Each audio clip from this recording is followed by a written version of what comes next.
Hello, everyone. I was walking around the neighborhood and wanted to share some stuff that came to mind. I saw something a while back. I don't remember who it was. I remember the point that she was trying to make. It went something like this. In the world, there is the 80%, the 15%, and the 5%.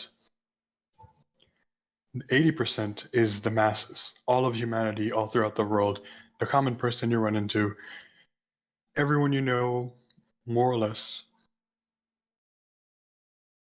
The 15% would be the people in charge, the people who have a bunch of money or who have power, whether they be celebrities, politicians, or just, people with money. Then you have the 5%. The 5%, they are the observers, the ones who sit back and kind of watch everything. They are your conspiracy theorists. They are the whistleblowers, your occasional crazy person who is yelling at the street about, the coming of God. Kind of laughable sometimes, kind of not. You see these individuals pop up whenever a lot of stuff is getting hard or harder than the usual. And as I was walking around, just taking in all of the neighborhood, there are kids playing outside, they're playing soccer right now. There's the winds blowing through the tree, the sun is setting. It kind of dawned on me. Why is it that the 5%, the one that she called the 5% observers, I think they could also be some of your quote unquote toxic people. This may not apply for everyone here, but you go online in certain areas, you're going to see your shit lords, your edge lords. You're going to see the shit posts, the memes, the ridiculous claims, the outlandish ramblings of aliens and reptiles and all types of things that don't even make sense. A whole group of people that are part of the scientific community, at least on YouTube or other platforms, Odyssey, Reddit. Are they really the scientific community? No, not really. But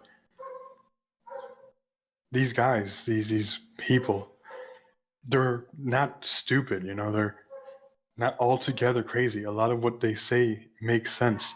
When you compare it to some of the knowledge that you might know or the accumulated knowledge of what science says, you might point out many ways in which they can't possibly be correct. But there's always some truth into what they say.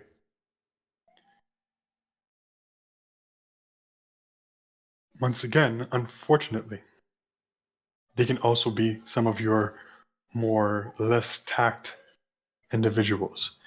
They either curse a lot, they are anti-establishment, anti-society, anarchist type folks, and they'll do everything and stop at nothing but to see everything around them come down.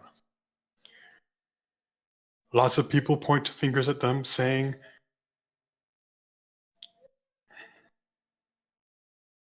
it's kind of they can't get laid, they're just basement dwellers, neckbeards.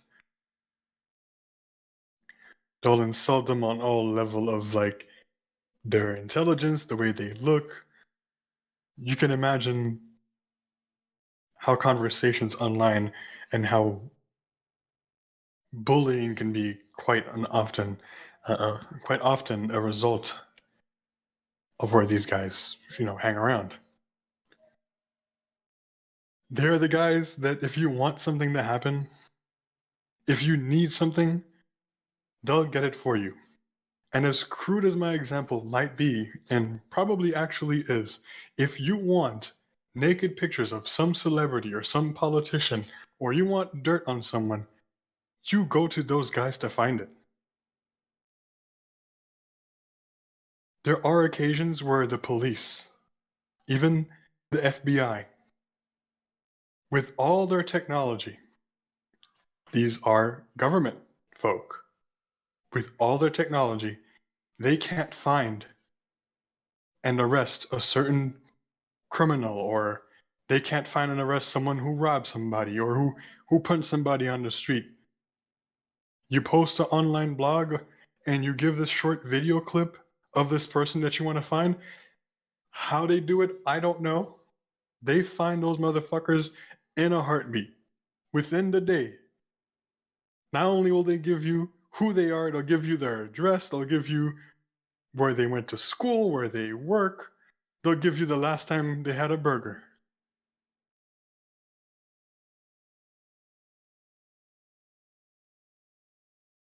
And I've been wondering to myself, and I want to say this right now, I am not one of those guys, but sometimes I feel like some of this stuff applies to me. Why is it that we never listen to those guys? Is it because of how they behave?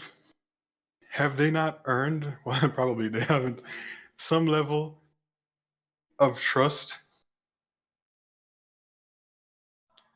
Is it unfair to say that they might grow unruly and resentful towards others?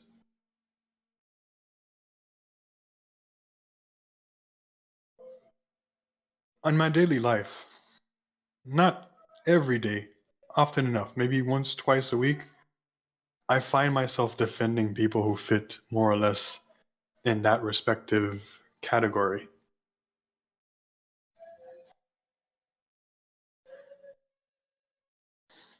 I don't know if it's part of me. I don't know if it's part of everyone. It's just that most people, the vast majority, just decides not to listen to that part of themselves. Am I crazy to think there's that little bit in everyone that looks towards chaos, that looks towards the darkness, that looks towards things to be uncomfortable instead of comfortable, that are at their best and do their best work under some level of duress or stress, or even in a crisis situation? How many times have I seen movies?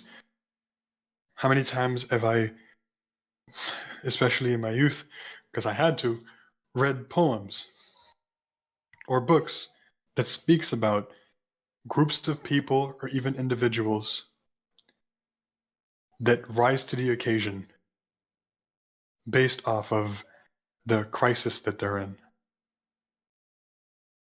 Oftentimes, they have a very unorthodox fashion or way of dealing with things.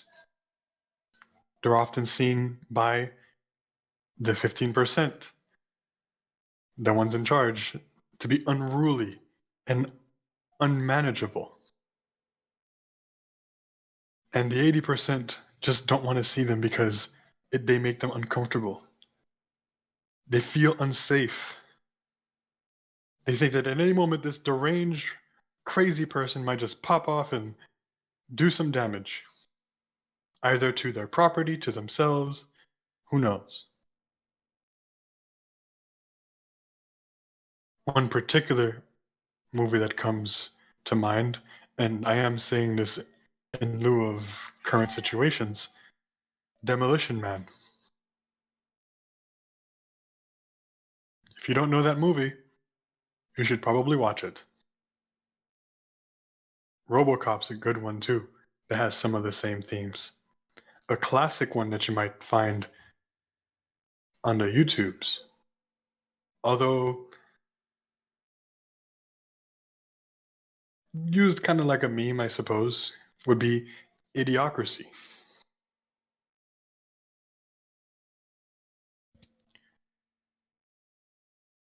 I hope that you can see clearly for yourselves what sort of theme I'm pointing towards.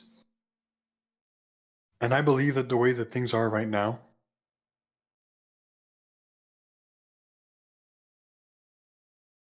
those type of people, I'm going to call them the Corsairs.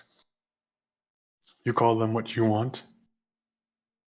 I'm prepared to defend them. I'm prepared to join them, albeit that I may or may not be worthy. Or perhaps I'm even romanticizing the whole thing. You decide. Make your choices, guys. Some of those choices will end you. And perhaps I'm romanticizing, this myself, but I'd rather do that and close my eyes, one day happy.